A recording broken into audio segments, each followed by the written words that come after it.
अण्णा, आज शिवसेनेचा वर्धापन दिन असताना शिवसेना फुटली आणि 6 खासदार गेले. त्यानंतर आता राष्ट्रवादीचे खासदार सुद्धा अजित पवारांच्या राष्ट्रवादीच्या संपर्कात असल्याचं राष्ट्रवादीचे नेते दावा करतायत. खरंच असं काही चालू आहे का? अस्वस्थता आहे का पक्षात?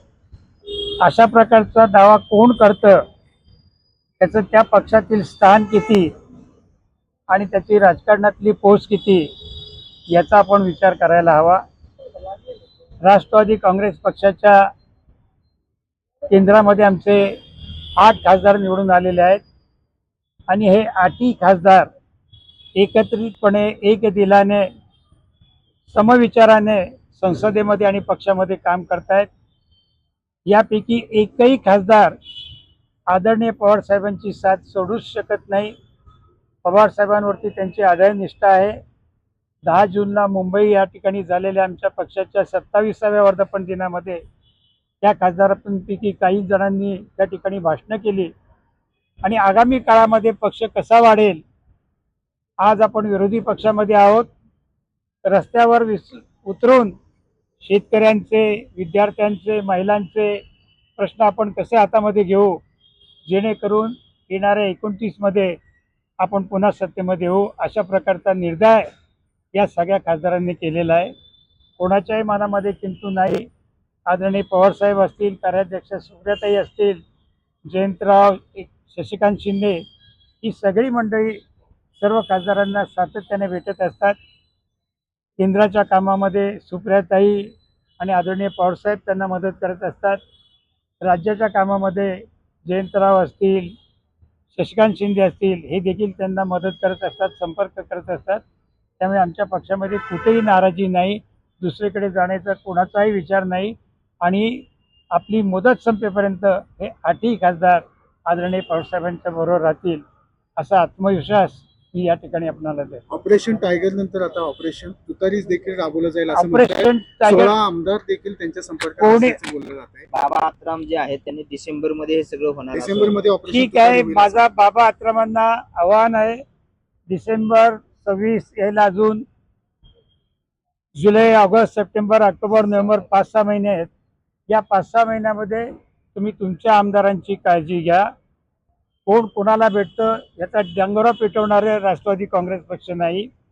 आणि जरी कोणी आम्हाला आदरणीय पवारसाहेबांना, सुप्रियाताईंना कामाच्या निमित्ताने भेटत असतील तर त्या कामामध्ये मदत करणं हे त्यांचं काम असतं. त्याच्यामध्ये कुठे ते राजकारण आणत नाहीत आणि कुणी काही म्हणू द्या, पण 8 खासदार एक दिलाने पक्षामध्ये आणि संसदेमध्ये काम करतात. यापैकी एकाचीही मानसिकता पवार साहेबांची साथ सोडण्याची नाही, हे मी पुन्हा पुन्हा वारंवार सांगतो. याच्या पलीकडे आत्राम काय म्हणतात त्याच्याशी मला काहीही घेणं देणं नाही. उपमुख्यमंत्री सुनेत्र पवार यांना सातत्याने आपल्या पक्षातल्या आपल्या आमदार कामाच्या निमित्ताने मुख्यमंत्र्यांना सुद्धा भेटत असतील, एकनाथ शिंदेना देखील भेटत असतील, सुनेत्रा वहिनींना देखील भेटत असतील किंवा मंत्रिमंडळातल्या इतर मंत्र्यांना देखील भेटत असतील. कामाच्या निमित्ताने अशा मंत्र्यांची भेट घेणं हे काही गैर नाही. पक्षाचा त्या बाबतीमध्ये आक्षेप देखील नाही आणि अशी भेट झाली म्हणजे कुठेतरी पक्षांतर करणार आहे किंवा त्या बाजूला जाणार आहे असा माध्यमांनी देखील अर्थ लावणं योग्य नाही. अण्णा, संजय राऊत असं म्हणाले की शरद पवार साहेब सुद्धा आता अशा जाहीर सभा घेण्यासाठी तयार आहेत, अशा गद्दार लोकांना धडा शिकवण्यासाठी. मग ही शरद पवारांना सुद्धा ही अस्वस्थता दिसते का? अजिबात नाही. पवार साहेबांना त्यांच्या 8 खासदारांच्या संदर्भामध्ये काही अस्वस्थता नाही.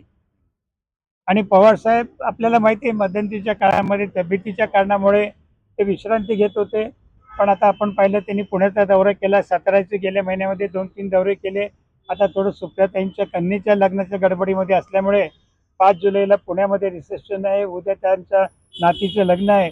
हे सर्व घरगुती कार्यक्रम संपल्यानंतर पवारसाहेब नेहमीप्रमाणे पक्षाच्या कामामध्ये आणि सार्वजनिक कामामध्ये आघाडीवरती असल्याचं आपल्याला पाहायला मिळेल. आणि मग ही ऑपरेशन तुतारी ही चर्चा का होती अशी वारंवार असे कोण चर्चा करतं आणि काय करतं? चर्चा हे बघा, मारणाऱ्याचे हात धरले जातात, बोलणाऱ्याचं तोंड धरता येत नाही.